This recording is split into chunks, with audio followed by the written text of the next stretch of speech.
Letter 2 on Discursiveness in Reading.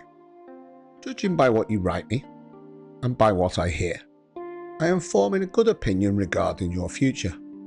You do not run hither and thither and distract yourself by changing your abode, for such restlessness is the sign of a disordered spirit. The primary indication, to my thinking, of a well-ordered mind is a man's ability to remain in one place and linger in his own company. Be careful, however, lest this reading of many authors and books of every sort may tend to make you discursive and unsteady. You must linger among a limited number of master thinkers and digest their works. If you would derive ideas which shall win firm hold in your mind, everywhere means nowhere. When a person spends all his time in foreign travel, he ends up having many acquaintances but no friends. And the same thing holds true for men who seek intimate acquaintance with no single author, but visit them all in a hasty and hurried manner. Food does no good, and is not assimilated into the body if it leaves the stomach as soon as it is eaten. Nothing hinders a cure so much as a frequent change of medicine. No wound will heal with one salve is tried after another. A plant which is often moved can never grow strong. There is nothing so efficacious that it can be helpful while it is being shifted about, and in reading of many books there is distraction.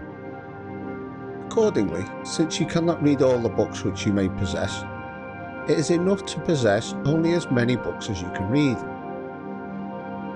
But, you reply, I wish to dip first into one book, then into another.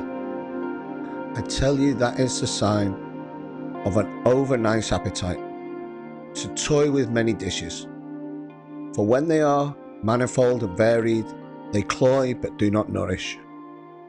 So you should always read standard authors, and when you crave a change, fall back upon those whom you've read before. Each day acquire something that will fortify you against poverty, against death, indeed against other misfortunes as well. And after you have run over many thoughts, select one to be thoroughly digested that day. This is my own custom. From the many things which I have read, I claim some one part for myself. The thought for today is one which I discovered in Epicurus, for I want to cross over even into the enemy's camp, not as a deserter, but as a scout. He says, contented poverty is an honourable estate.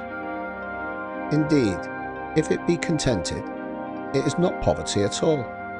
It is not the man who has too little, but the man who craves more that is poor.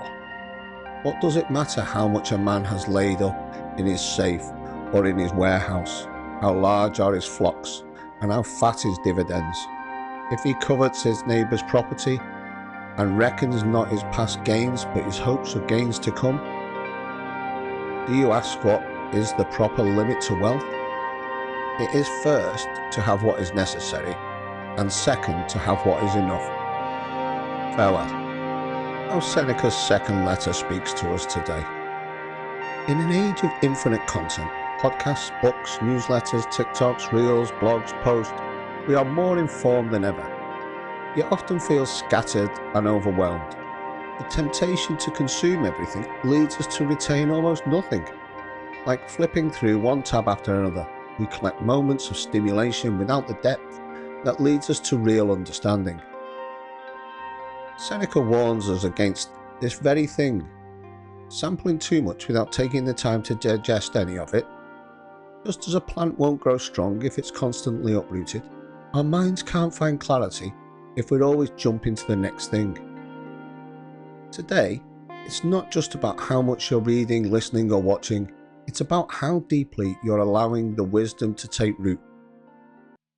Seneca invites us to slow down, to revisit the thinkers who challenge and nourish us, to choose depth over distraction, because the goal isn't to check every box on your reading list, it's to walk away changed by what you have read. Some questions to reflect on. Number 1. Are you consuming more than you are truly absorbing? Number 2. Who are the master thinkers you return to again and again for depth and grounding? Number 3. What's one idea you could choose today to sit with rather than rushing on to the next? Thank you very much for watching and listening. I hope you got something out of this today. As ever, if you've enjoyed this, please like, share and subscribe. Goodbye, get ready for letter 3.